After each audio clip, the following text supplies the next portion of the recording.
আসসালামু আলাইকুম এভরিওয়ান। আজকে আমরা আছি রাজশাহী বিশ্ববিদ্যালয়ে। আমার সাথে আমার কিছু স্টুডেন্ট আছে।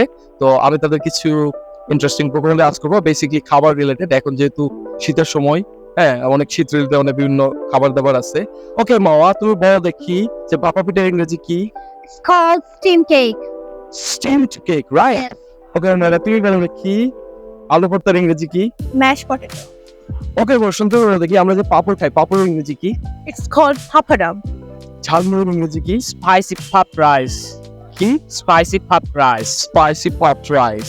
সো বিষয়টা হলো আমরা এরকম আমাদের উপমহাদেশের যে খাবারগুলো রয়েছে এগুলোর ক্ষেত্রে বিভিন্ন দুর্বোধ্য ইংরেজি অনেক সময় ব্যবহার করি, বাট আমরা চাইলে কিন্তু আমরা যেটা ব্যবহার করি এটাই বলতে পারি, ঠিক আছে? মানে এত হার্ড আর কোনো ভোকাবুলারি তৈরি করার কোনো দরকার নাই। আপনি নর্মালি আলু ভর্তাকে আলু ভর্তাই বলতে পারেন, ভাপা পিঠাকে ভাপা পিঠাও বলতে পারেন, নো প্রবলেম। পাপড়কে পাপড়ই বলতে পারেন, jhalmuri you can say jhalmuri, ঠিক আছে? No problem. So thank you so much for watching this video.